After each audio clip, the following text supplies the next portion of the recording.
those times I've did this and that for you, you know, like I want you to do this for me just as a favour. So he made me feel bad. And so I was like, okay, I said, look, I'll be there and I'll be there for 10 minutes and then I'll be gone. Anyway, on my way up there, because this minister, because Daniel got involved with a kind of like a separation, or like a minister that had separated from the Adventist church, and it was all a bit strange. She'd kind of shared a bit of it to me on the phone. I was like, it sounds a bit weird, because I was brought up as an Adventist. I kind of, you know, knew that there was deceptions out there and all the rest of it. And so, funny enough, it's the only prayer I'd prayed in 3 months, but on my way up there I actually pulled my car over on the side of the road and said, Lord, if I'm going to find you, I want to find you. I mean, if I don't want to find something that's not really you. I said, I was sincere. I was like, I wanted help. I did want my life to change. Anyway, so I went there and spoke to this man, and I ended up being there for 3 hours or so. And he said a lot of things to me. I had a lot of questions about God, stuff that I was like, couldn't really understand. You know, why God did this, why God did that. They're just all questions that helped me to justify not giving my life to him. But I went home that week.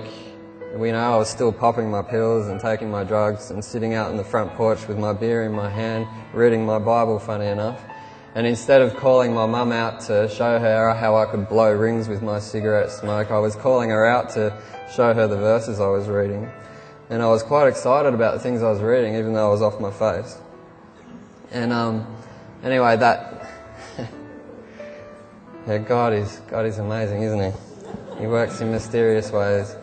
We limit God in what he's able to do. You know, I hear stories that God can't reach you in this place, or when you're doing this and when you're doing that. And I'm sorry, you know, like maybe Ellen White says it, I'm not sure. I don't know what, but like I just, from my own experience, God has come to me in amazing places. And yeah, I didn't mean to say that thing about Ellen White. I believe very strongly in Ellen White's writings. Yeah, and please don't take that statement as I was saying. But anyway,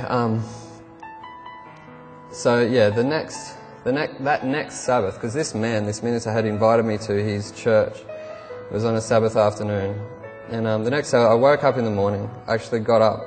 I went to my dealer, bought my pills, because at the time I was taking a lot of ecstasy. I was taking about 7 or 8 pills a day, and I went and picked up my pills for that day, and I for some reason I just didn't take them straight away. Normally I'd grab them and I'd be busting to get them into me.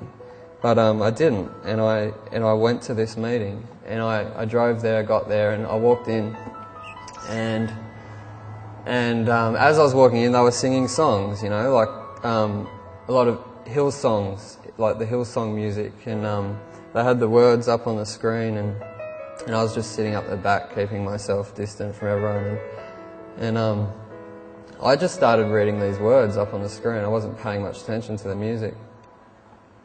And all of a sudden, I don't know why, I'd heard these songs before, and I'd heard the words of these songs before, and I was brought up, you know, being told about how that Jesus had died for me. But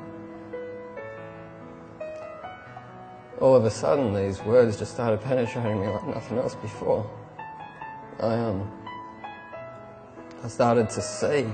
My eyes started to open.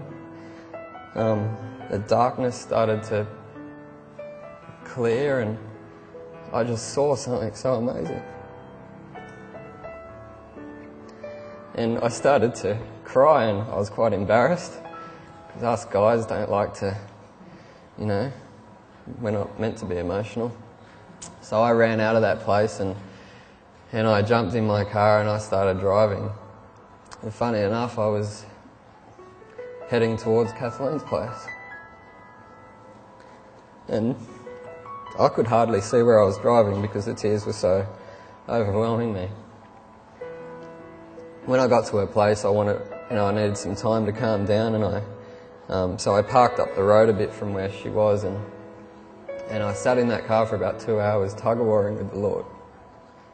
Because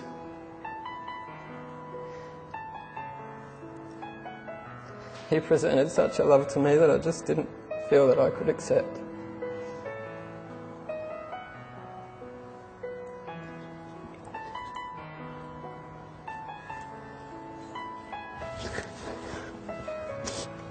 I'm sorry, last few months have been really hard.